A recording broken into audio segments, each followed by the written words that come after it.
5, second off, 5.5.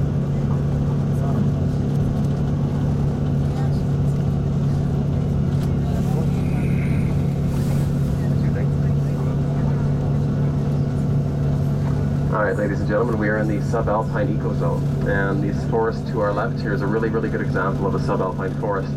Now, it's a spruce-dominant forest. All the large trees here are spruce. It's a species called Engelmann spruce. Now, there's a little bit of a subalpine fir and lodgepole pine mixed in as well. Now, what these trees have in common is that they are incredibly hardy, to say the least. They grow in very poor soil. These trees may grow 60 to 90 days at the most. Just because of the weather here, and it's minus 50 in the winter for weeks and weeks on end. Now, these trees may be 20-25 feet tall. Does anybody want to guess how old they are?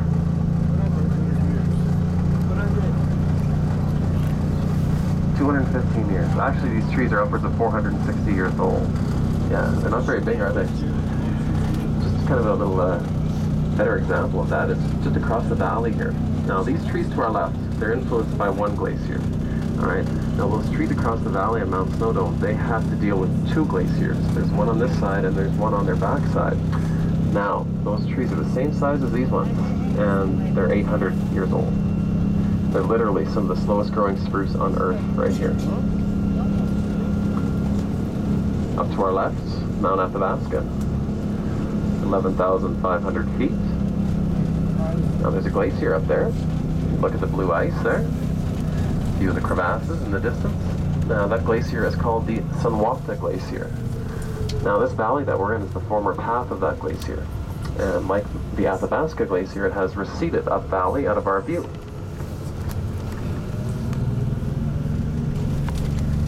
Now this is its primary meltwater stream. That you can see that that water was cloudy. That's glacier melt. Glacier melt is always cloudy.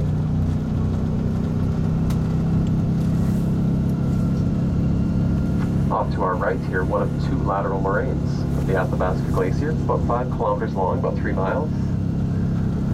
Now, how this was formed? Well, about 150 years ago, 200 years ago, and for maybe 400 or 500 years before that, the glacier was huge. It was literally right beside us. There was a huge wall of ice right here. Now, most of this rock is just rockfall that has come down off Mount Athabasca here to our left and just piled up alongside this big wall of ice. Normally, this rock would have just continued on down the valley, but since the glacier was there, it piled up and formed a lateral moraine. Now, we've left the trees behind, folks. We're about 7,200 feet here, 2,300 meters. It's tree line. It's also the beginning of the alpine zone. Now, we get a few weeks of wildflowers up here. There's still quite a bit of moss and lichen on the rocks. If we're lucky, we may see a mountain goat or a bighorn sheep. But other than that, it's just rock, snow, and ice from here on up. It's just far too harsh. The conditions are far too harsh for any tree to take hold here. Now, this road we're on is paved. It's built on bedrock. It's stable. There's no issues with it. We're going to be transferring to a road here that is gravel, a little bit bumpy. Now, we cannot pave this road. And the reason is that this is the lateral moraine. And this moves about 4 feet every year. This road falls down the mountain. It's not going to happen today, but gradually, slowly, with gravity, this pile of rock moves. Now, it never used to. When the glacier was very, very high here, it supported this pile of rock completely. But since the glacier has melted down so much, it has lost much of its support. And so it kind of gives in to gravity, about 4 feet every year.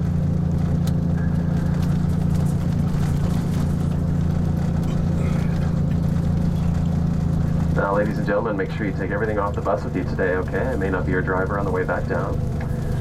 And if you do leave anything on board today, you can collect it on eBay in about 48 hours. I'll give you a good deal, all right? I'm kidding, of course. Have a great day. Thank you.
Thank you. It is. It is. Nice story. It's amazing to think that they're that old. You know, some of the people that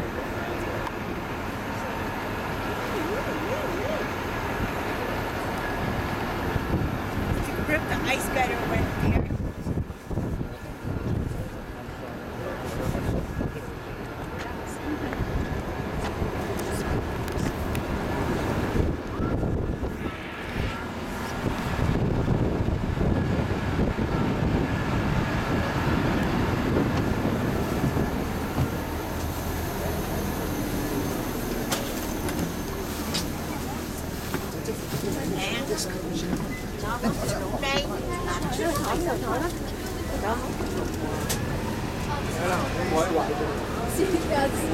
It's been heated up by the sun, that's why. You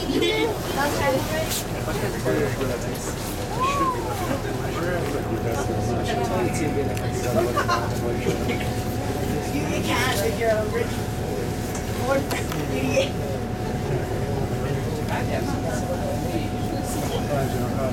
Isn't it just